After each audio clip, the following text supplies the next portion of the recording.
समाज पाठक विचार मंच और उपखंड सांबादिक संघ पक्षर नेताजी जयंती पालित। कामाख्यानगर समाज पाठक विचार मंच पक्षर नेताजी सुभाष चंद्र बोस वीर सुरेंद्र साई जयंती उत्सव कार्यालय परिसर अनुष्ठित हो जाइछि। पाठक विचार मंचर आवाहक शुभमय नंदन आवाहकत्व अनुष्ठित कार्यक्रम अवसर में प्राप्त अध्यक्ष मेजर प्रभात कुमार दास जोगदे नेताजी जीवनी उपर आलोकपात करी वीर सुरेंद्र साई स्वाधीनता आंदोलन में रही भूमिका उपर सूचना प्रदान करथिले। पूर्वतन नगरपाल तथा पाठक विचार मंचर उपदेष्टा गोविंद चंद्र साहू जोगदे स्वाधीनता आंदोलन में नेताजी भूमिका संपर्क में मत व्यक्त करथिले। एथिरे पाठक विचार मंचर सदस्य मानक सहित उपखंड सांबादिक संघर सदस्य माने उपस्थित थिले। प्रहलाद मुदलिंग रिपोर्ट मसीहा न्यूज। आपण मसीहा न्यूज यूट्यूब चैनल को सब्सक्राइब कलेनी कि जदि करिनाहंती एबे करिनियंतु। एहा सह मसीहा न्यूज रो फेसबुक पेज को और ट्विटर को फॉलो करंतु। ता सह मसीहा न्यूज रो ऐप आसी गलानी। निज मोबाइल रो प्ले स्टोर रो डाउनलोड करनियंतु। जय जगन्नाथ। स्वाधीनता आउ शीघ्र मिलता विशेष कहना चाहिए आज पवित्र दिन में आम स्मरण करवा देशपाई जातिपाई जो अवदान थिला जे से आम सामान्य ग्रहण करवा ताले देशपाई यथेष्ट हो। धन्यवाद। जय हिंद।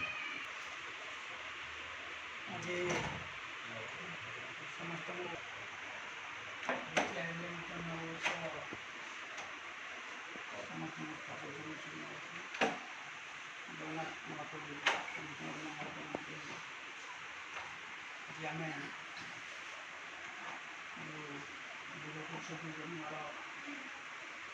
आम चाकरी करे तार सत्ता समाज पाठक सभापति उपदेष्टा नवीन दास सांबादिक बंधुगण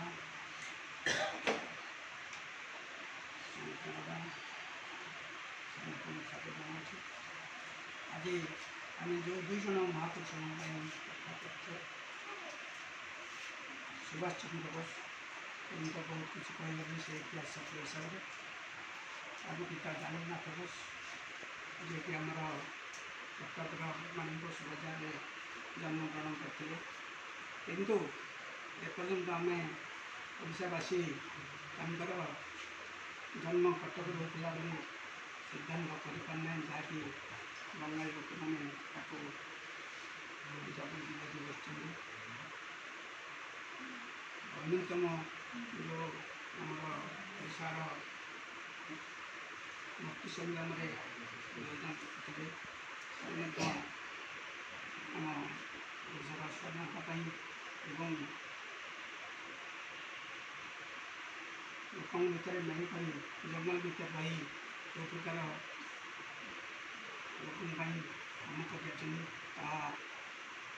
चिंता कले आम आमर जो युवपीढ़ी से कहे कही आज जो युवपुरुष अच्छा आज दिन में आम चिंतन करे मनन करे युवपुरुष कहे समस्ते भाया आमर आगामी पीढ़ी किपर करें से आम समस्त पाखे पहुँचे पारा आयोजन भल भाव धन्यवाद।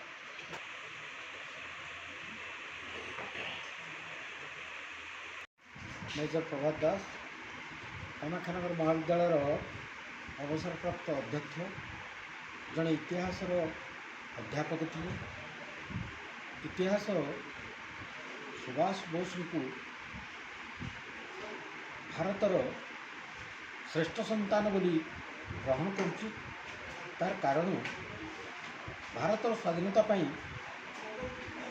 युव अवस्था संग्राम कर चलते आईएएस पर चाकरी को परित्याग कर भारतर स्वाधीनता पाई राजनीति जोग देते एवं भारतर प्रथम सेनाबाहिनी गठन करथिले सुभाष बोस ଯାହାର ନାମ ଦେଇଥିଲେ ଆଜାଦ ହିନ୍ଦ ଫୌଜ। ଏବଂ ଯଦି ସୁଭାଷ ବୋଷ ଅକାଳରେ ମୃତ୍ୟୁବରଣ କରିନଥାନ୍ତେ ଭାରତର ରାଜନୀତି କ୍ଷେତ୍ରରେ ପରିବର୍ତ୍ତନ ଦେଖାଦେଇଥାନ୍ତା ଏବଂ ଭାରତ ସମୃଦ୍ଧ ରାଷ୍ଟ୍ର ରୂପେ ପରିଣତ ହୋଇସାରନ୍ତାଣି। ଯେଉଁ ରାଜନୀତି ବ୍ୟକ୍ତିମାନେ ବର୍ତ୍ତମାନ କହୁଛନ୍ତି we are under developed going to B developed, ଆମେ ସେଇ ଡେଭଲପ୍ଡ କଣ୍ଟ୍ରିରେ ପହଞ୍ଚି ପାରିଥାନ୍ତେ ବୋଲି ମୋର ଆଶା। ଇତିହାସର ଛାତ୍ର ହିସାବରେ ତାଙ୍କର ଦେଶପ୍ରୀତି, ଦେଶ ପ୍ରତି ତାଙ୍କର ଅବଦାନ ପାଇଁ ତାଙ୍କୁ କୋଟି କୋଟି ପ୍ରଣାମ ଜଣାଉଛି ଆଜି ତାଙ୍କର ଜନ୍ମତିଥି। ଧନ୍ୟବାଦ। ଯିବା ସେଟା କ'ଣ କରୁଛ? ମୁଁ ହେଉଛି ଗୋବିନ୍ଦ ସିଂ ସାହୁ, ନଗରପାଳ ପୂର୍ବତନ ନଗରପାଳ କାମଥିନଗର ପୁଲିସ। ଆଜି ଆମେ ସାମ୍ବାଦିକ ସଂଘ ଏବଂ ପାଠକ ବିଚାର ମଞ୍ଚ ତରଫରୁ ସ୍ୱାଧୀନତା ଏବଂ ସୁଭାଷ ଚନ୍ଦ୍ର ବୋଷଙ୍କର ଜୟନ୍ତୀ ପାଳନ କରିଥିଲେ। ଏଥିରେ ଆମର ଉପସ୍ଥିତ ଥିଲେ ସମସ୍ତଙ୍କ ବାର୍ତ୍ତା ତାଙ୍କର ଯେପରି ସମସ୍ତ ଜନସାଧାରଣଙ୍କୁ ଆଗକୁ ପିଢ଼ି ପାଇଁ ଯିବ ସେ ବିଷୟରେ ଆଲୋଚନା ହେଲା ଏବଂ ସମସ୍ତେ ଧନ୍ୟବାଦ ଦେଇ ଆମର ସଭା